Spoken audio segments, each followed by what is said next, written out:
먼저 학생들이 좀 중요하게 여기는 것들, 합격 예측 서비스를 이용하면서 중요하게 여기는 것들은 이 칸수에 대한 부분이죠.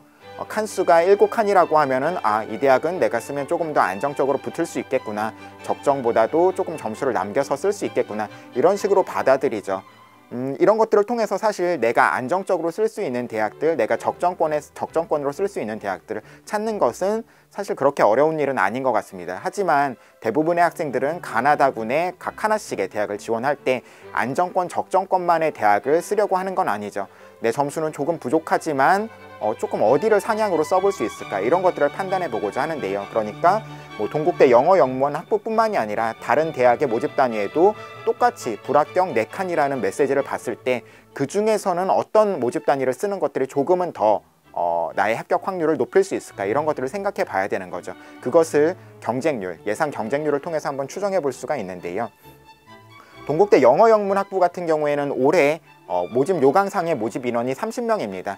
그리고 전년도 아니면 과거년도의 어떤 수시에서 2월 되는 인원, 그리고 올해 수능의 특징 같은 것들을 반영해서 저희 진학사에서는 수시 2월 인원이 올해는 3명 정도가 생길 것이다, 따라서 33명이 정시 모집 인원일 것이다, 이렇게 추정을 하고 있는데요.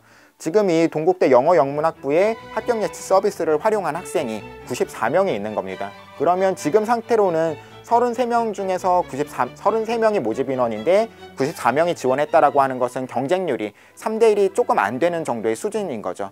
하지만 전년도의 경쟁률이 7.83대 1이었고 올해 같은 경우에는 7.83대 1보다는 조금 낮은 6.18대 1까지 올라가지 않을까. 그러니까 현재에 비해서, 현재 합격 예측에 비해서 경쟁률이 2배 이상 높아지지 않을까, 이렇게 판단을 할 수 있는 겁니다. 따라서 94명 중에서 33명이 붙겠다, 이렇게 판정을 하는 것이 아니라 경쟁률이 2배 올라갈 거니까, 물론 다른 어떤 복잡한 계산식에 의한 추정 같은 것들도 들어가지만 단순하게 조금 설명을 드리면 경쟁률이 2배 정도 높아질 거니까 94명 중에서는 33명이 붙는 게 아니라 33명의 한 절반 정도인 인원인 15명 정도가 최초 합격하는 학생이 있구나, 이렇게 추정을 하고 15번째 학생의 점수가 745.36이라는 점수가 최초 합격 커트라인의 점수가 되는 거죠. 그런데 여기서 저희가 생각해야 될 것은 이 예상 경쟁률이 항상 동일하게 적용되는 건 아니죠. 그러니까 저희가 추정을 하고는 있지만 실제로는 이보다 다소 높아질 수도 있고 다소 낮아질 수도 있습니다. 그런 경우에 입결에 있어서 어떤 영향을 끼칠 것이냐, 먼저 경쟁률이 올라간다라고 하는 것은, 경쟁률이 올라간다면 94명 중에서 15명이 아니라 14명이나 13명이 합격한다라고 가정을 할 수 있는 거겠죠. 그러니까 경쟁률이 올라간다는 것은 지금 모의 지원상 합격 예측 서비스 상에서 합격 가능 인원이 줄어든다는 것이고, 그러면 합격 커트라인이 다소 상승할 수 있다는 것들을 얘기할 수 있는 겁니다.